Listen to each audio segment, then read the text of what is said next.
তবে আমি বিশ্বাস করি সাংবাদিকদের কণ্ঠ রোধ করা একটা সহজ বিষয় নয়। ভয় দেখাবেন না আমাকে, আপনি যত প্রভাবশালী হোক। বিদ্যুৎ খাতের যে অনিয়ম এবং তাদের যে প্রতিষ্ঠান বিদ্যুৎ খাতে সেই অনিয়মের বিরুদ্ধে আমরা প্রতিবেদন প্রকাশ করেছি, কিভাবে তারা আসলে বিদ্যুৎ খাতকে ধ্বংসের মুখে ধ্বংসের ধাপ টানতে নিয়ে গিয়েছিল এবং কিভাবে লুটপাট করেছিল।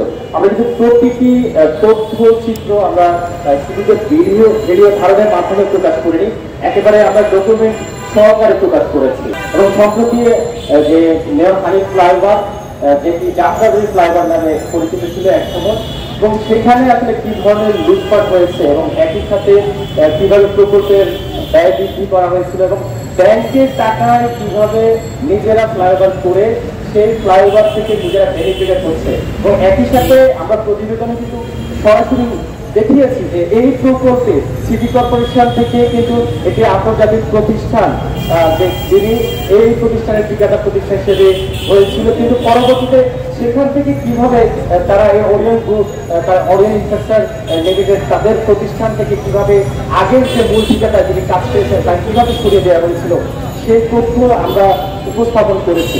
অর্থাৎ একজন বস্তুনিষ্ঠ সংবাদ প্রকাশের ক্ষেত্রে যে ধরনের নিয়মগুলো মানা দরকার, প্রত্যেকটা নিয়ম মেনেই আমরা একটি সংবাদ প্রচার করি।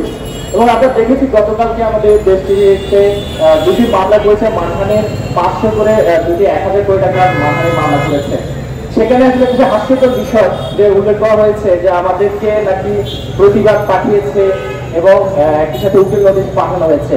আমি সেই সংবাদের রিপোর্টার হিসেবে আমি একবারও উকিল নোটিশ পাইনি এবং প্রতিবাদ পাইনি, অর্থাৎ সেখানেও তারা মিথ্যার আশ্রয় নিয়েছে।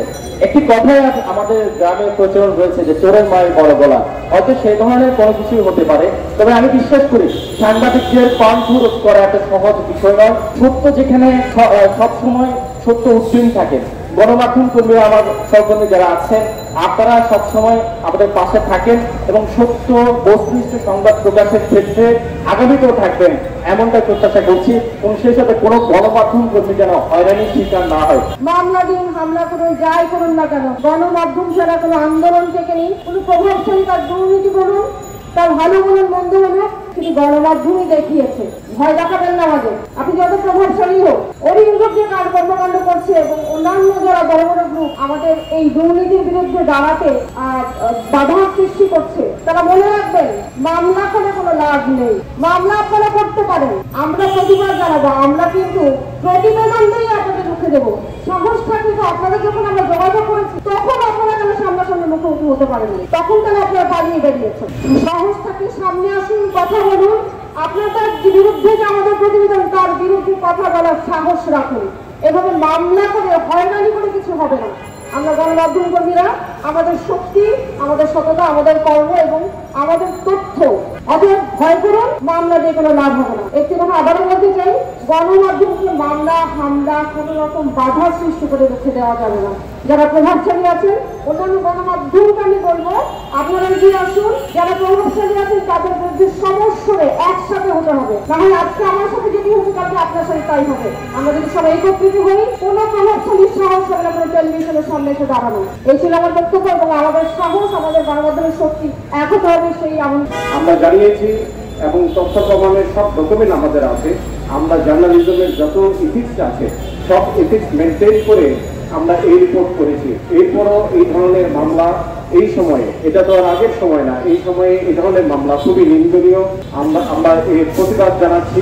আমরা চাই যে এই ধরনের ঘটনা যেন আর সামনে না হয়। শুধু ইন্ডিপেন্ডেন্ট দেশ টিভি বা কোনো টিভি বা সংবাদপত্র না, কারো বিরুদ্ধে যেন কোনো হয়রানিমূলক ভাবে এই ধরনের মামলা না হয়। আমি এখানে একটা কথা বলেই শেষ করবো, সেটা হচ্ছে যে জার্নালিজমের বা কোনো রিপোর্টের ব্যাপারে কারো কোনো আপত্তি থাকতেই পারে। যদি কেউ ভুল রিপোর্ট করে বা কোনো মিথ্যা রিপোর্ট করে, তাহলে একটা সিস্টেম আছে যে আপনি প্রেস কাউন্সিলে যাবেন, ওখানে কমপ্লেইন করবেন। এই কমপ্লেইনের প্রক্রিয়া শেষ করার পরও যদি আপনি সন্তুষ্ট না হন, উকিল নোটিশ দিবেন, তারপর মামলা করবেন। কিন্তু এখানে দেখা যাচ্ছে এইসবের কিছুই মানা হয়নি। একটা হয়রানিমূলক ভাবে আমাদেরকে মামলা করা হয়েছে, যেটা খুবই নিন্দনীয়।